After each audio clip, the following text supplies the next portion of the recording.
రాష్ట్రానికి సంబంధించిన కొన్ని డిమాండ్స్ ఉంటే పెట్టాను. దగ్గర ఒక 4 ఇంపార్టెంట్ ప్లేసెస్. ఇవన్నీ డిఫెన్స్ మ్యానుఫ్యాక్చర్ హబ్స్ కింద. ఒకటి జగ్గయ్యపేట డోనకొండ క్లస్టర్, ఒక 6,000 ఎకరాలు ఇక్కడ ఉంది. ఇక్కడ మేజర్ వాళ్ళు అడిగింది missile and ammunition production centre కింద దీన్ని క్రియేట్ చేయమని చెప్పి రిక్వెస్ట్ చేశాను. దానికి కూడా వారు సానుకూలంగా ఉన్నారు. రెండోది లేపాక్షి మడకసిర, ఇక్కడ ఒక 10,000 ఎకరాలు ఉంది. Military and civil air crafts కానీ ఎలక్ట్రానిక్స్ మ్యానుఫ్యాక్చరింగ్, అదే మరి ఇంకొక పక్కన ఏరోస్పేస్ ఎకో సిస్టమ్ క్రియేట్ చేయాలని చెప్పి కోరాను. దానికి కూడా ఆయన సుముఖంగా ఉన్నారు. అదే మరి విశాఖపట్నం అనకాపల్లి క్లస్టర్, ఈ ఏరియాలో మనం చూస్తే naval equipment production, weapon testing, అదే మరి లీవరేజింగ్ స్ట్రాంగ్ మ్యారిటైమ్ ప్రజెన్స్ ఉంది కాబట్టి ఈస్టర్న్ నేవల్ కమాండ్ కూడా ఉంది. ఇవన్నీ ఆధారంగా తీసుకొని అక్కడ బేస్ చేసుకొని ఇవన్నీ ప్రొడక్షన్ కోసం ముందుకు రమ్మని కోరాం. అదే మరి కర్నూలు ఓరవకల్ 4,000 ఎకరాలు ఇవ్వడానికి సిద్ధంగా ఉన్నాం. ఇక్కడ military drones, robotics, advance defence components ని మ్యానుఫ్యాక్చర్ చేయాలని చెప్పి కోరాను. ఇక్కడ ఉండే డిఫెన్స్ పిఎస్యూస్ ని యాక్టివేట్ చేసి ఆంధ్రప్రదేశ్లో కూడా కొన్ని క్లస్టర్స్ తయారు చేయని చెప్పి కోరడం జరిగింది. ఇది కాకుండా ఇంకొక పక్కన తిరుపతి ఐఐటిలో DRDO industry academia centre of excellence పెట్టమని కోరాను. దానికి కూడా ముందుకు వస్తున్నారు.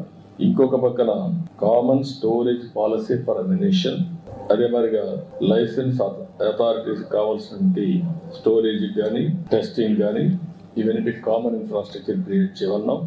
అది కూడా చేస్తా ఉన్నారు.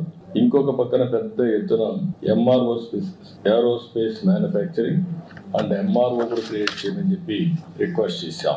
ఇక్కడ మెయిన్ గా ఆంధ్రప్రదేశ్ లో రాయలసీమ ప్రాంతంలో Lepakshi to Orvakal hi-tech industries వచ్చేందుకు అవకాశం ఉంది. ఒక పక్క aerospace, civil and also military aircrafts, అదే సమయంలో అదర్ ఎకో సిస్టమ్ డ్రోన్స్ కానీ ఇవన్నీ తయారు చేయడానికి అవకాశం ఉంటుంది. ఇంకొక పక్కన ఈరోజు యాపిల్ మీటింగ్ కూడా పెట్టుకున్నాం. అందరూ కూడా వచ్చారు, మ్యానుఫ్యాక్చరర్స్ అందరూ వచ్చారు. They are very positive. Especially Bengaluru to Hyderabad కారిడార్లో లేపాక్షి టు ఓర్వకల్ ఈ మధ్యలో ఎలక్ట్రానిక్స్ సిటీనే కట్టడానికి వారు సిద్ధంగా ఉన్నారు.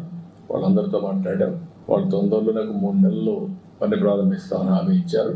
ల్యాండ్ అవన్నీ ఫైనల్ చేసి వీఆర్ మూవింగ్ ఫార్వర్డ్. అంటే ఆ రాయలసీమ ఏరియాలో మీరు ఒకసారి చూస్తే లేపాక్షి నుంచి ఓర్వకల్ వరకు ఒకటి ఏరోస్పేస్, డిఫెన్స్, సివిల్ రెండు కూడా ఎయిర్ క్రాఫ్ట్స్ ఇవన్నీ తయారు చేయడానికి, ఎంఆర్ఓ తయారు చేయడానికి ఒక పక్క బెంగళూరు ఎయిర్పోర్ట్ ఉంది, పక్కనే పుట్టపర్తి ఎయిర్పోర్ట్ ఉంది, ఓర్వకల్ ఎయిర్పోర్ట్ ఉంది, అటు సైడ్ పోతే హైదరాబాద్ ఎయిర్పోర్ట్ ఉంది, మధ్యలో కూడా ఇంకొక ఎయిర్పోర్ట్ వచ్చే అవకాశం ఉంటుంది. డిఫెన్స్ కానీ ఈ రెండు చాలా వస్తాయి. మూడోది అక్కడికి వచ్చే కొద్దికి ఎక్కువగా ఎలక్ట్రానిక్స్ కోసం మ్యానుఫ్యాక్చరింగ్ హబ్గా తయారు చేస్తాం. డ్రోన్స్ అన్నీ కూడా మిలిటరీకే కాకుండా కమర్షియల్గా మనం వాడుకోవడానికి ఏమేమి కావాలనో యూస్ కేసెస్ అని తయారు చేసి ఇప్పటికే డ్రోన్ సిటీ పెట్టాం. First of it's kind in India. Use cases అన్ని తయారు చేస్తున్నారు. మ్యానుఫ్యాక్చరింగ్, పైలట్స్ ట్రైనింగ్, ఒక ఎకో సిస్టమ్ క్రియేట్ చేసి కంట్రీకి మొత్తం ఒక హబ్గా తయారు చేస్తున్నాం.